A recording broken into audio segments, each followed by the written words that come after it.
Robert Mitchell has served the residents of the city of Charleston's District 4 on Charleston City Council. And come this November, he's asking residents to give him 4 more years. I talked one-on-one with the councilman for this edition of Quintin's Close-Ups. And if you haven't already, subscribe to my YouTube channel and like Quintin's Close-Ups on Facebook. Councilman Robert Mitchell, welcome back to Quintin's Close-Ups. Anytime, Quintin, anytime. I'm glad to be here. I appreciate it greatly. Obviously, you're a current council member for the City of Charleston Council, which obviously you all meet here at Charleston City Hall. Yes, yes. And not right now anyway. Right. For the COVID. Right. And obviously, you filed for re-election for 4 more years to represent District 4. Yes, I did.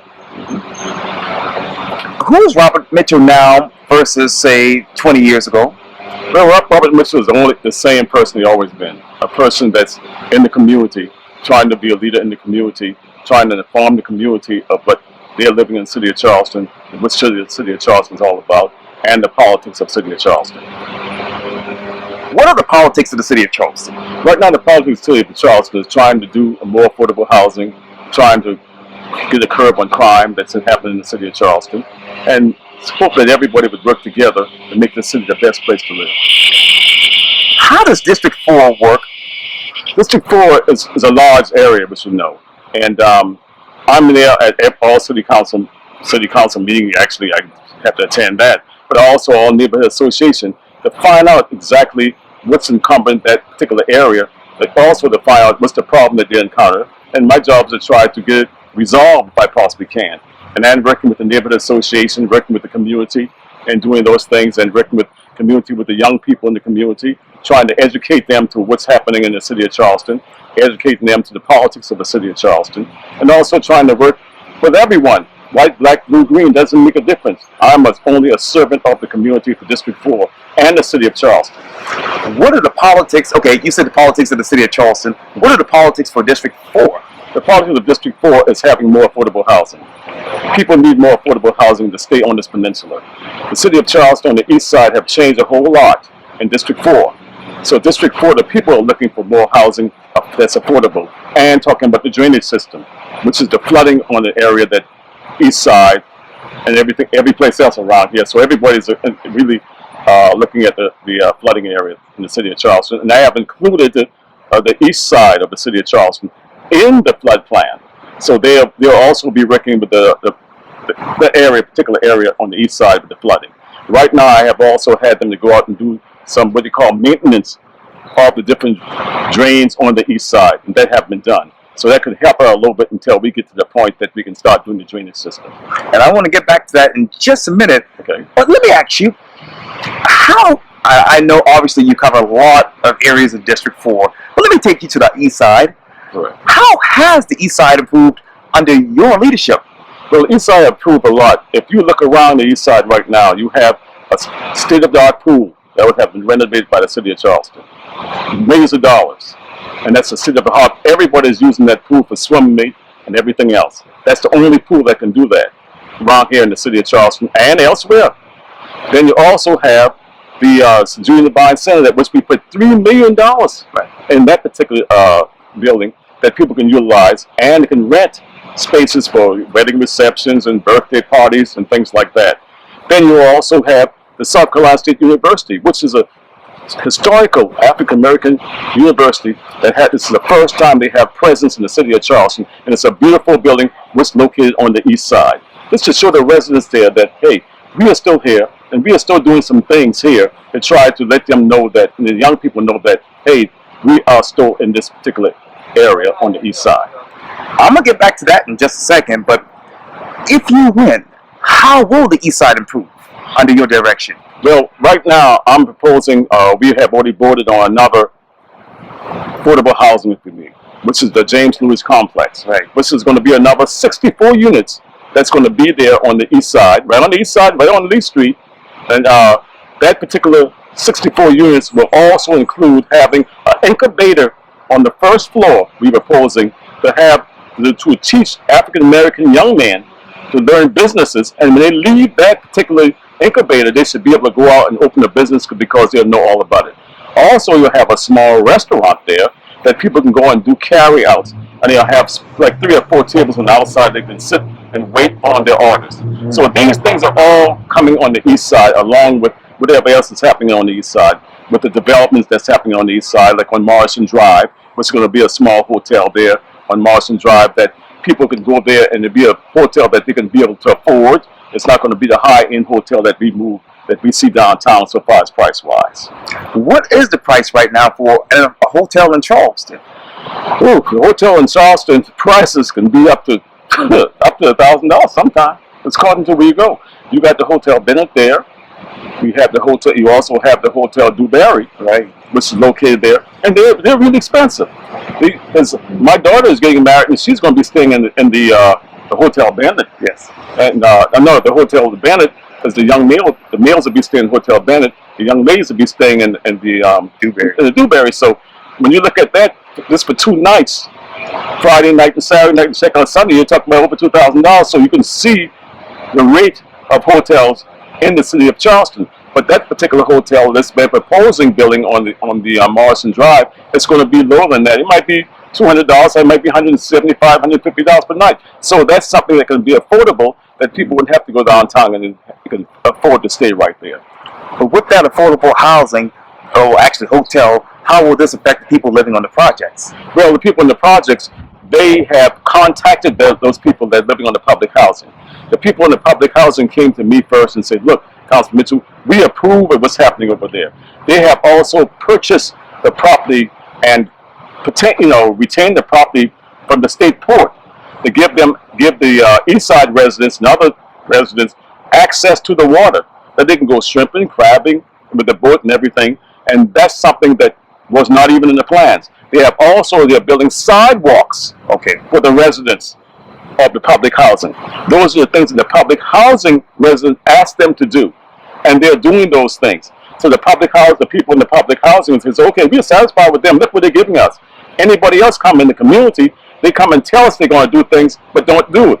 These particular developers are showing them that they're doing it, and they're involved in a whole lot of other things that's happening on the east side. They're working with the young people on the east side, trying to help Mr. Jones with helping them with school, back to school giveaway and things like that. So they're involved in a lot of different things on the east side, more so than other developers have ever done. So the people in the public housing are satisfied because they're seeing the fruit of their labor from these individuals. As a matter of fact, I just saw him before this particular interview at Santos Clyde.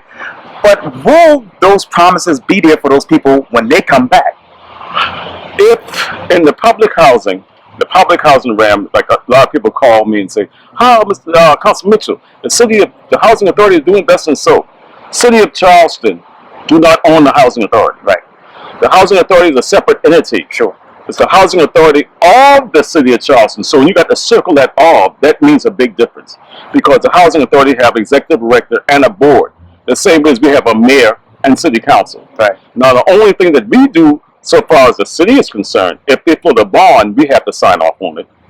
The city have to sign off on it because they're in the city of Charleston. Right. And then we also, the people who was going to be on the board, right, we vote for the people that's on the board. And that's it. Yeah. So far as the housing authority is concerned. Now, let me ask you this. Thank you for filming. Oh, thank you. Yeah, anything happens during live taping. But, but nonetheless, Councilman Mitchell, let me ask you, how many are in that particular plan? Is there any plans to hire any minorities to come and work at these hotels along Morrison Drive?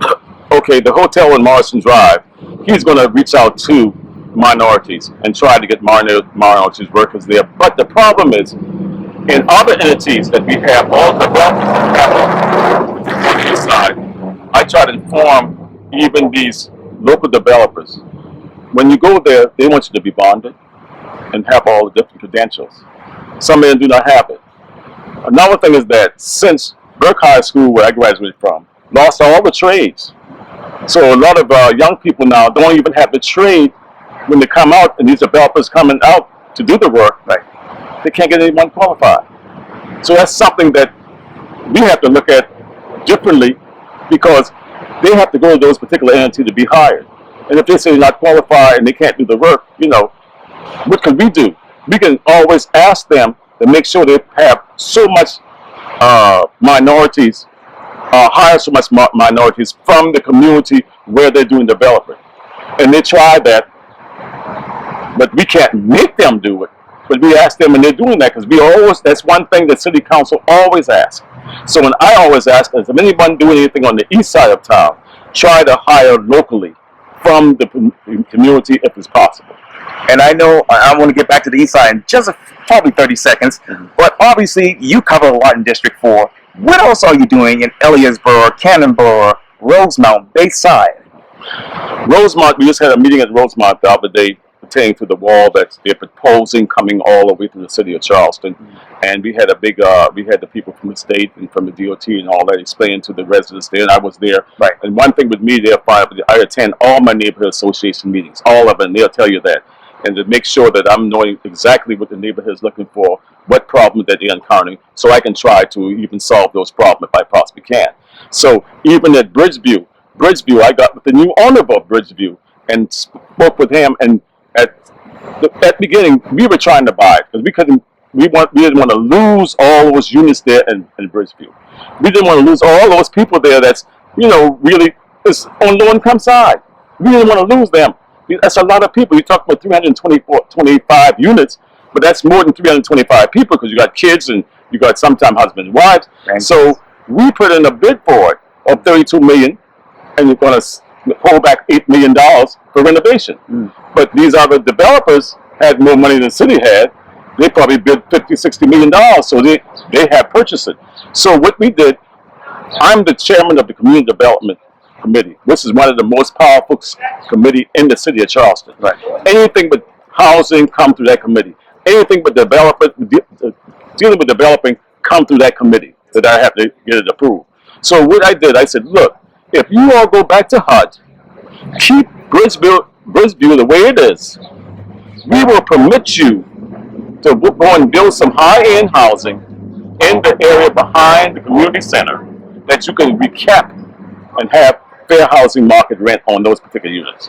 They said, okay, we'll go take a look at it and we'll be back. They came back, they went back to HUD, got it approved for HUD for another 25 or 30 years, that those units there are going to stay there based on their income. So then they'll build those other units later on sometime. Now, what are those high market rent trends right now in that area? Well, sometimes they goes from they can go from 80% to 120, 150% of the area medium income. And that's what they call a fair market rent. Right. You see, so until HUD changes their HUD area medium income, that's what everybody's using. So I always explain to people, affordable housing is not subsidized housing. Two different things. Subsidized housing is housing that's HUD is subsidizing, and it's based on income. Affordable housing is what you can afford because they go by the HUD area medium income. So that's a two different category. When people say, oh, I thought you were doing some affordable housing. Yes, it's affordable housing, but we're using HUD area medium income on the affordable housing piece. It's a little different. Subsidized housing is different. Subsidized housing is in public housing because it's HUD insured.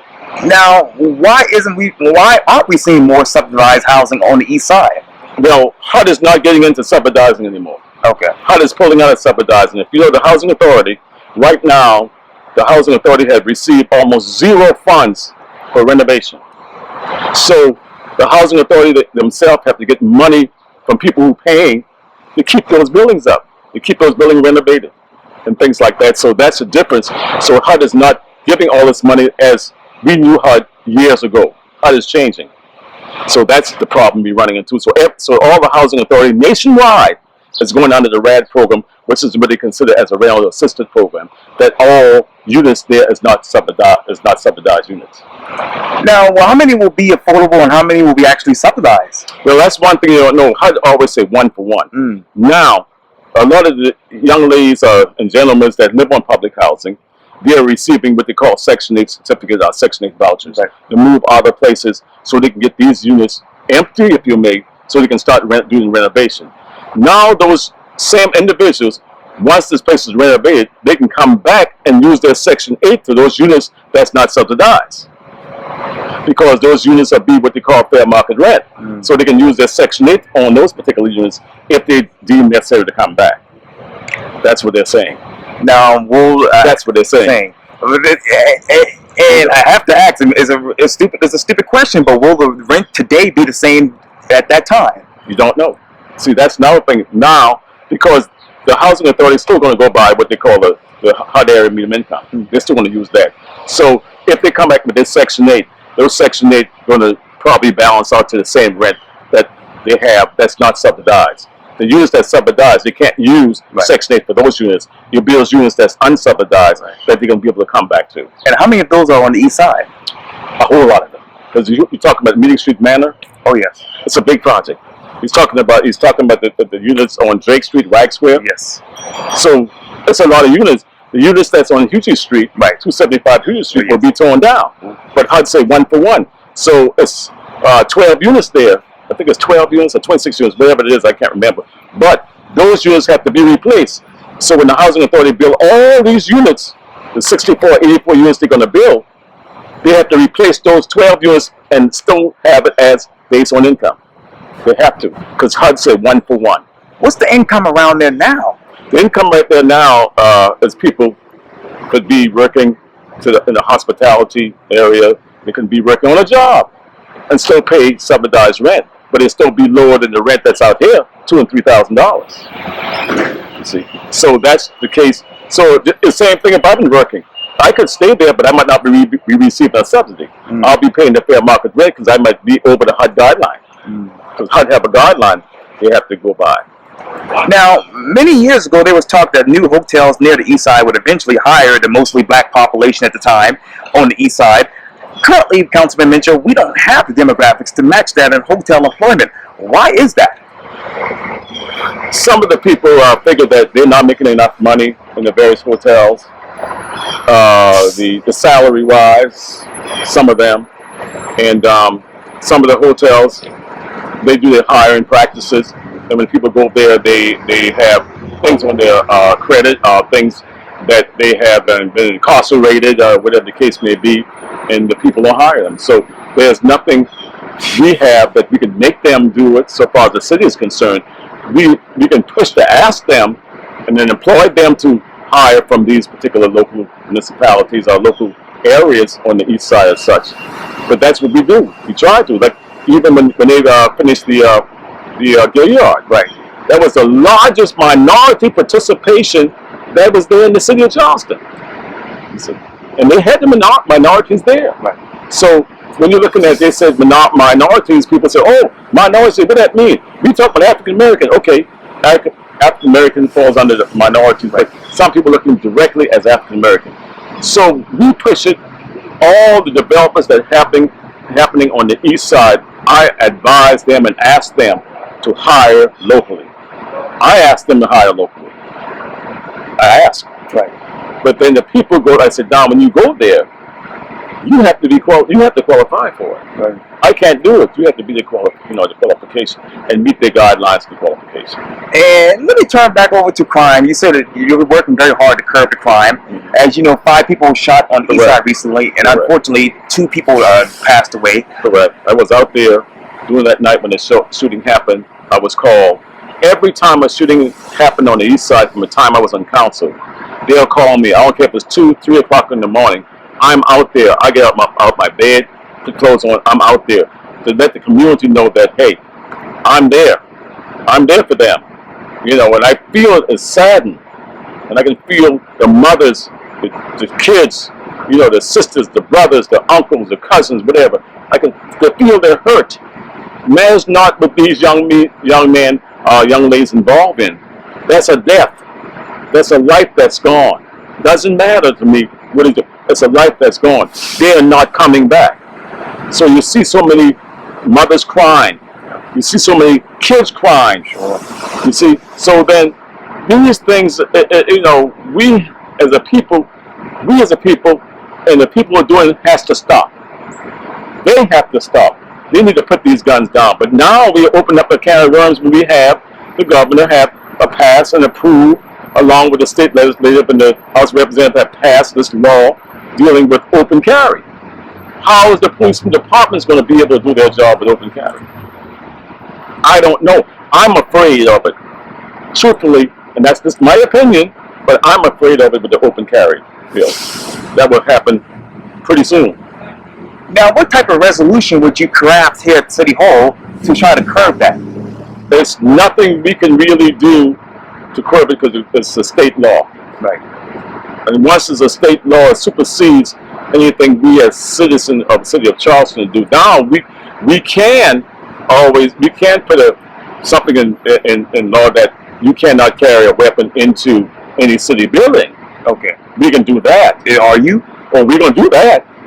Oh yes, we're gonna do that. It's not gonna be you can't carry no weapons anytime in any city building. Because right now the county have it, you can't carry any weapons in those places. Right. So we can do the same thing in the city's building. And so that's another thing that's the only thing we can do. But if you walk up and down these streets, and another thing I'm afraid of, because a police officer can just stop you and say, let me see your concealed weapon permit. Because you have to have a concealed weapon permit to do open carry. Right. Now, but they can't just stop you unless you're involved in something. So, you know, I don't understand it. I don't understand why it was approved in the first place, and I don't understand all the ramifications to it. So if everybody's walking up down the streets with guns on it, you can be somebody with a felony have a gun on the side walking, but the policeman can't stop him and say, let me see your concealed weapon permit, unless he is doing something that's breaking the law. Then they can ask him for it. That's just a crazy law. Do you think, Councilman Mitchell, that the solicitor's office right here will be overwhelmed with more crime issues? I believe so. I believe so because if everybody's carrying a gun, there wouldn't be a lot of conversations. I believe the first thing somebody's going to do is pull a gun and start shooting more. Because they figure they got a right because they're carrying a firearm on the side and you got a concealed weapon permit. So if you and I, for instance, not you per se, but get into a confrontation, and then, you know, instead of talking it out, you can say, oh, he pulled his gun and I had to pull mine to protect myself. What's going to happen? So I'm afraid of it. I'm afraid of that law. It got me very nervous. Now, with obviously, you know, trying to prevent people from coming into the city buildings with, you know, obviously, you know, firearms, how many votes do you have for that right now? I believe on City Council, I think we'll have all votes to stop anyone from coming into City Hall with any firearms. Because right now, the way City Hall is, if we are there, you see how small City Hall is, the chamber that we meet. People be standing over your head, people are upstairs. You don't know who those people are. So we will have to stop them from doing that because to protect us, the police officer will be there to make sure of that too.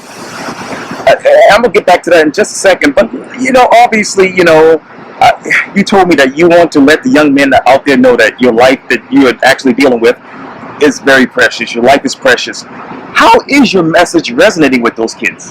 Well, I'm trying. I'm working. I stay on the corner. Right. You see me on the corner talking to what they consider as drug dealers. I don't consider them as drug dealers. I consider some of them, and not all of them, they're just runners, so far as I'm concerned.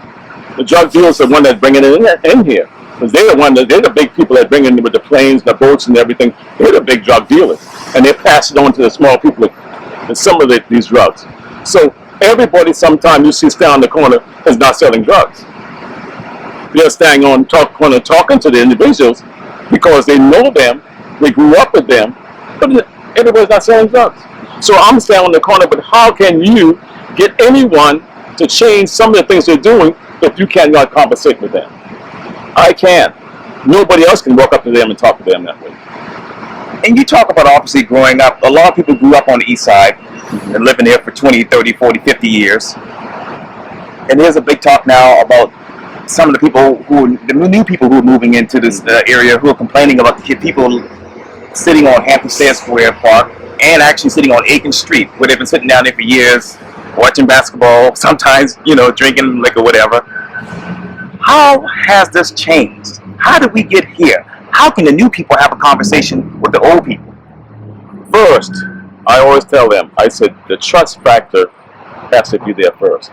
The trust factor has to be there between African American and the people who are moving in. You got to remember, you're moving in an area that this was going on all the time. So you're going to have to work with the people that's there to make those changes happen. But if you are an individual going to try to overrun them and say, oh, you need to get away and do this, it's not going to happen. You want to get a rebuttal back. So it's a different way you have to do it. And I keep telling people, changes take place. It's not going to happen 1 day, 2 days, 3 days, might not happen in a year. But it will change. But you have to be able to conversate and work with the individuals that there. And not trying to overrun them, because the first time you do that, the same people that's living there and been living there 25, 30, 40, 50 years, they'll say the same thing. Look, they come and try to take over our area. Because they've been living there and they've had that area the way it is, and they made that area the way it is. But now you're moving in and trying to make it and change it and take it over, and excluding them out of it.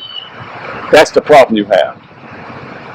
A lot of people I also talked to say that the area has been gentrified. Is certain people who have actually been living there for a limited amount of time, the new people are now privileged, according to the longtime residents that I talked to.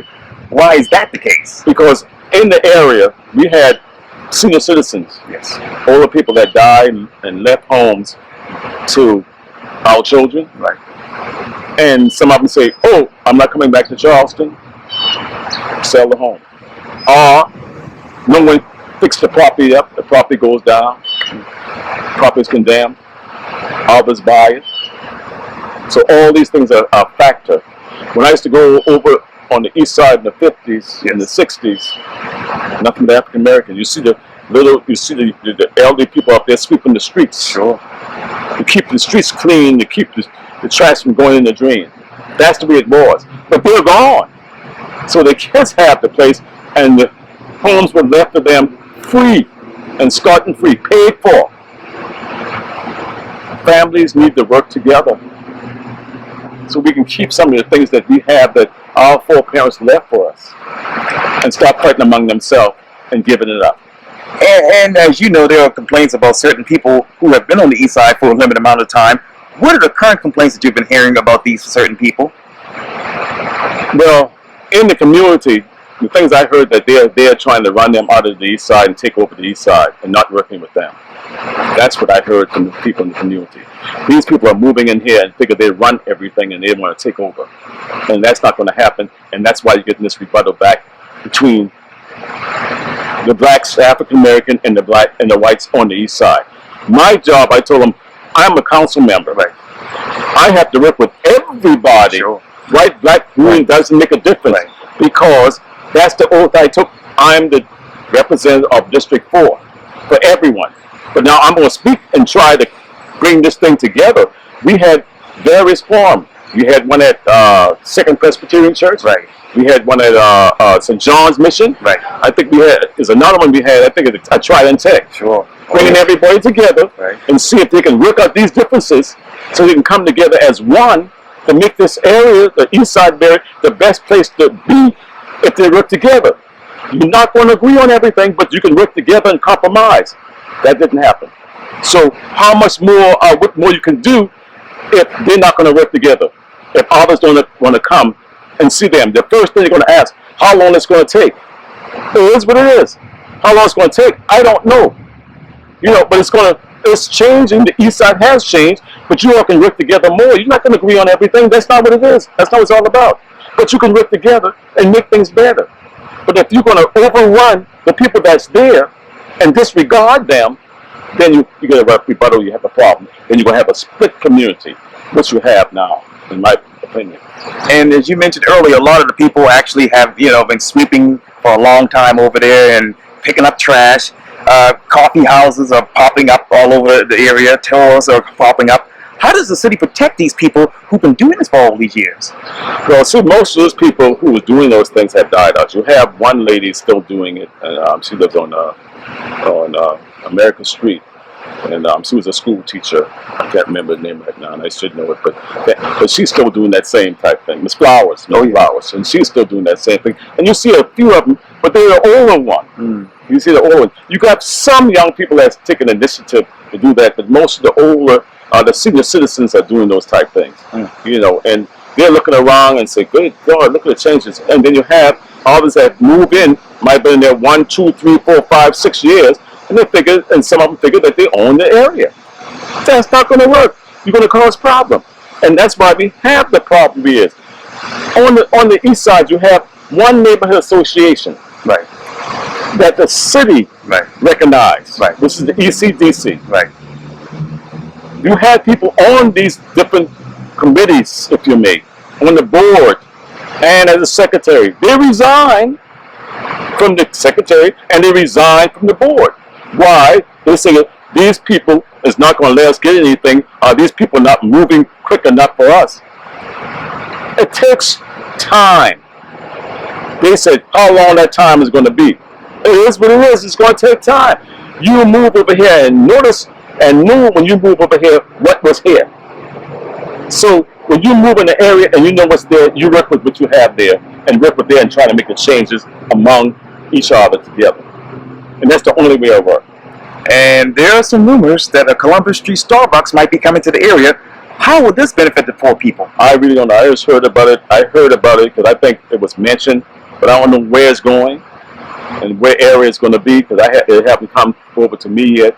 And I don't know how it's going to help the community per se, but I don't know exactly where it's going in the community because I don't see a store where they can put it unless it's going into the old store that's near on the corner of Aiken and Columbus. I doubt it. I don't know.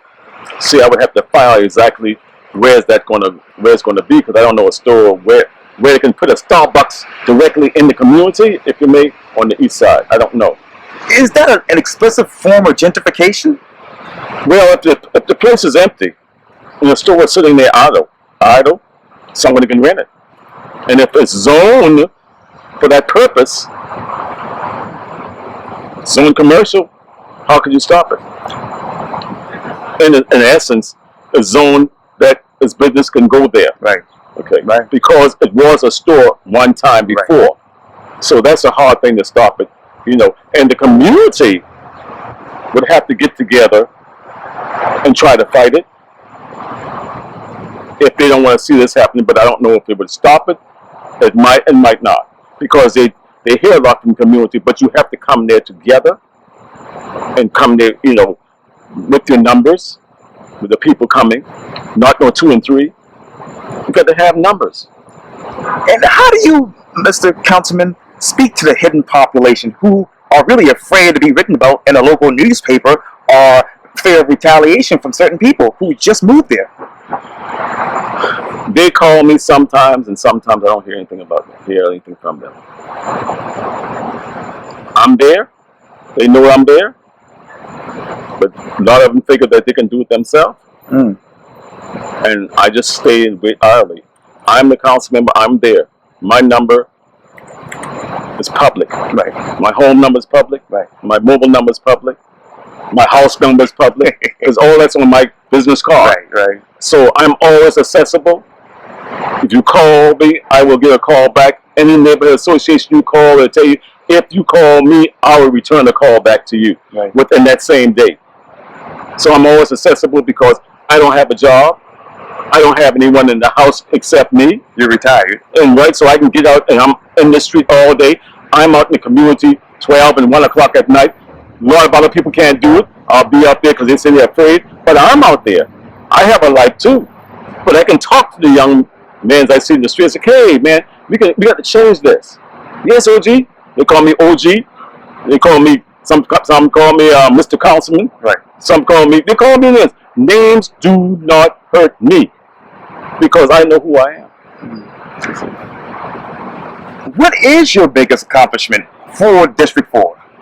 The biggest accomplishment I had in District 4 is getting those housing in the beginning, getting the recreation building built by South Carolina State University, getting the pool renovated and have a state-of-the-art pool, getting the Junior Buying Center completed. Those are 3 big accomplishments that cost the city millions of dollars, and it's where it's located, right there on the east side. Why did South Carolina State put an extension program there when the demographics just doesn't match what South Carolina State is actually offering? Well, at the time, when this started, when the bridge came down, okay, the Cooper Bridge came down, then under the mitigation program, the mitigation states from the state stated that we can put community center, school, housing, no stores, no service station. So they dictate what we can put there. Mm. So when this was brought to me, I think a community center would be fine. Why? Look how much public housing we have there. Look how much kids that we have in that public housing. So when you're having programs that can teach these kids certain things, and have it for senior citizens that can come there, a community center is the best place to be right there. We don't have one. Okay. We never have a community center really that's going to have the type programs that South Carolina State University will offer in that particular building. And then we'll go to the neighborhood association to find out what kind of program you would like to see in there. You might not get all of it, but they're going to get some of the programs that they would like to see in there that will help elevate our kids in the community. And I would love to continue this conversation, but the battery's running out, unfortunately. Oh, okay. That's why I like doing Zoom. I can go all day long. But I'm going to bring you back soon. All right. And then I'm going to talk to your opponent to be fair. Yes. And get his side of the story and see what he wants to do for the community.